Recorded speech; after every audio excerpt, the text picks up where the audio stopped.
Part 1. The Haunted Highway. As the sun dipped below the horizon, four friends set off on an adventurous road trip, unaware of the terror awaiting them. Sarah, Mark, Emily, and Jake were excited to explore the remote countryside, hoping for a memorable journey. Little did they know that fate had other plans. Their GPS guided them onto a desolate road known as the Haunted Highway. The dim glow of the moon was their only source of light, and a sense of unease settled over the group.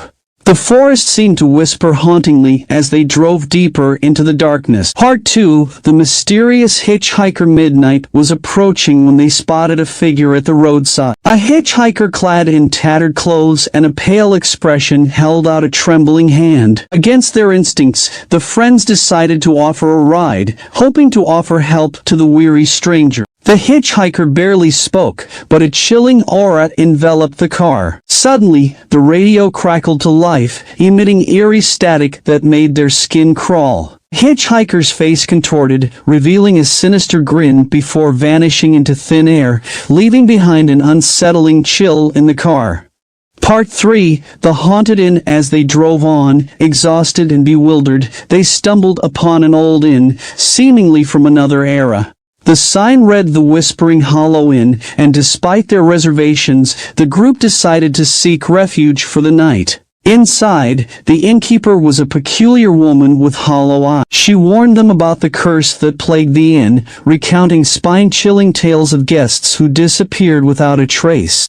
Ignoring the warning, the group settled into their rooms, determined to laugh off the old woman's superstition. Part 4. The Vanishing. Mark. In the dead of the night, Sarah awoke to the sound of distant whispers echoing through the hallway. Worried, she went to check on Mark, only to find his room empty. Panic set in as she rushed to wake the others. Together, they scoured the inn, searching for their missing friend. As the whispers grew louder, a ghastly apparition appeared, pointing towards the cellar door. Fueled by fear and desperation, they followed the spectral guide. Part 5. Confronting the darkness. The cellar was a labyrinth of shadows, filled with ghostly echoes of long-forgotten souls. Sarah's heart pounded, and Emily clung to Jake's arm tightly. The cellar seemed endless, and they could feel malevolent eyes watching their every move. Suddenly, they found Mark standing still, his eyes vacant and unresponsive.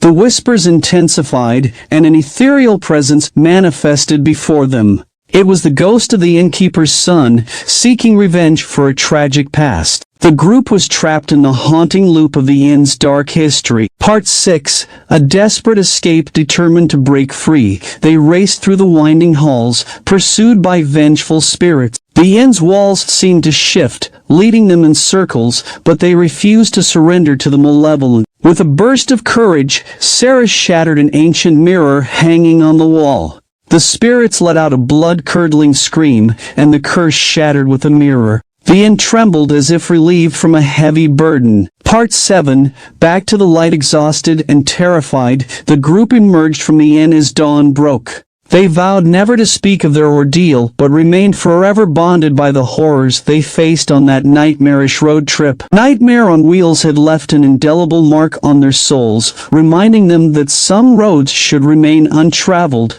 and some secrets were better left